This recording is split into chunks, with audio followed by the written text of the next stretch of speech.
Welcome back to Sports by GSMC Podcast Network. I am your host, Jeremy Lapidus. Today is Wednesday, November 20th. If you were just tuning in, we just finished going over the NBA power rankings. The Celtics back on top for the first time since the first week of the season.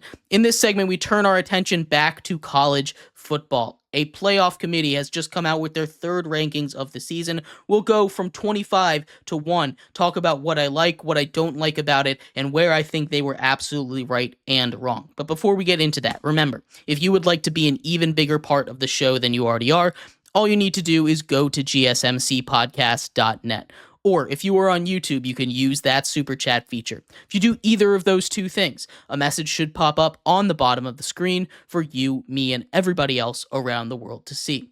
If you do have a burning question about sports, anything at all that you would like to ask, go ahead and throw that in the comments. Throw it in the chat. I will get to it as soon as I possibly can. I appreciate everybody so much for sticking around, talking some sports with me here on a beautiful Wednesday, November 20th. But like I was saying, we're going to get into the college football playoffs. It has been it's been a week, actually, since they came out with their last one. And the last one, I thought, honestly, was pretty good. In this one, we're going to go 25 to 1 from their rankings, tell you whether or not I agree with it. And we're going to start off with a couple of them that I'm not necessarily the biggest fan of. Number 25, 23, and 22, Illinois, Missouri, and Iowa State. I understand having a team like Iowa State in there. I even understand having a team like Mizzou in there. But to rank them over I guess, a couple teams that were left out, I don't think Illinois really deserves to be in there. They haven't beaten anybody huge all season. Everyone that they've played that really means much has kind of kicked them out.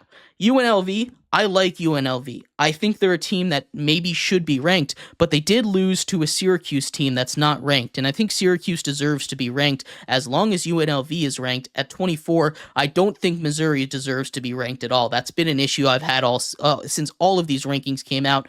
They didn't move. Iowa State, I'm fine with. The first one that I really love and one that I think should get a little more love, at 21 and 20, Arizona State and Tulane.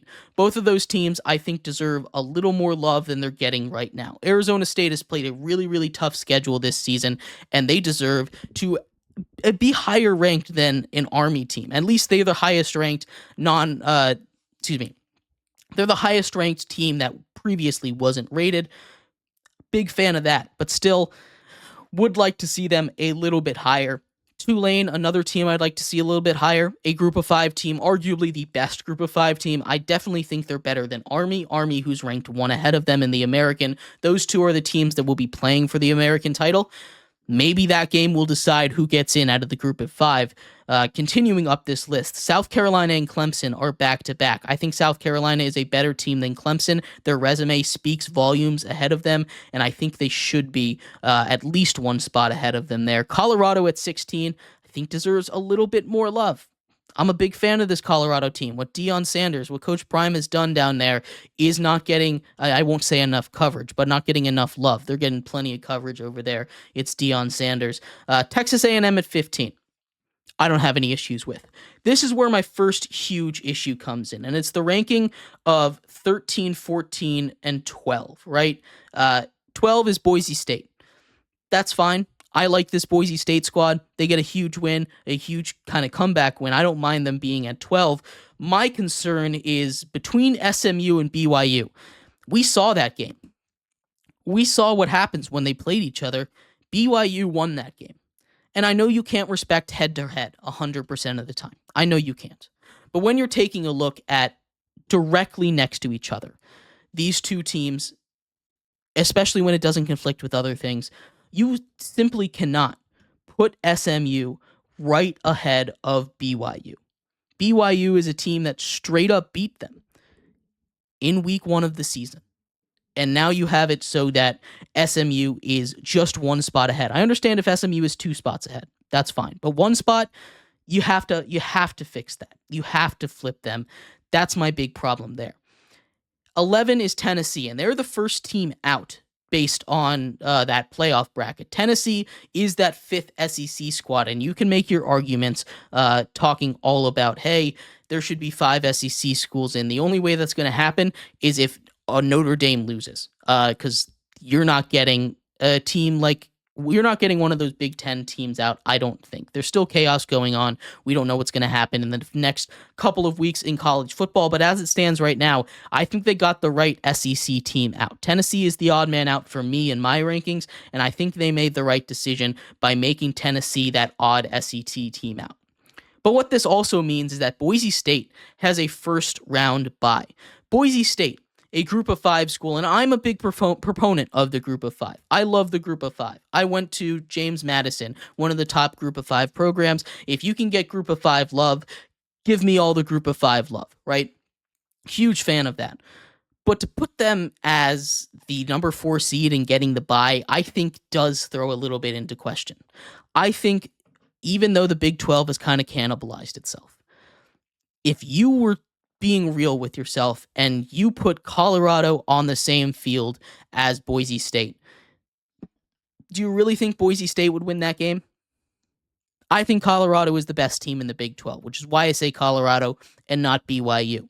I understand. I think that Boise State BYU game would definitely be close, but I think Colorado definitely beats Boise State, and because of that, I can't sit here and say I agree with the Mountain West champion getting that bye.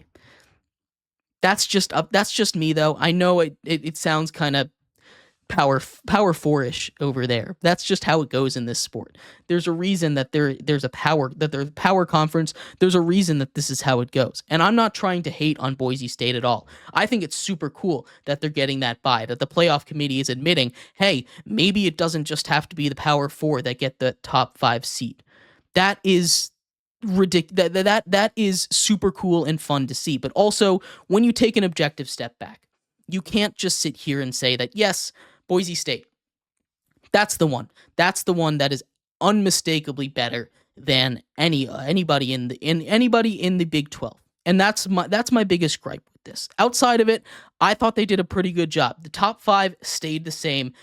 I'm perfectly fine with that. Notre Dame up to 6. Obviously, that huge blemish on their record coming against NIU is not very pretty, but still a very good football team. You have that SEC jumble with Alabama, Ole Miss, Georgia, and Tennessee, where you have Alabama out on top. I don't necessarily mind that. They obviously have the head-to-head over Georgia. You've got Miami in there in the middle. I kind of like these rankings, especially the top 5, top 10.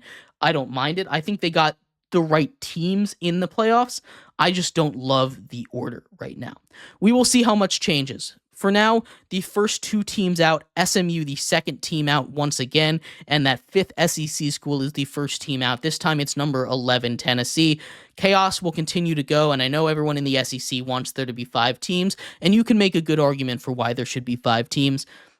I still don't think it should be. I think they have the right number from the conference as it stands right now, 4-4, and then the other 3 spots split between 2 auto bids and 3 auto bids, I should say, and 1 independent. I think that's the right way to do it, but that's just me. Not the worst rankings, not the best rankings. I have my issues with it, but I think overall they're on the right path. But let me know what you thought of the college football playoff rankings. I'd love to hear your thoughts. We're going to take a quick break. When we come back, we turn our attention back to the NBA. An historic night last night for multiple players, multiple teams. We'll talk about what all of those were, as well as the other history that's been made around the league earlier this week. Stick around for that. We'll be right back here on Sports by GSMC Podcast Network.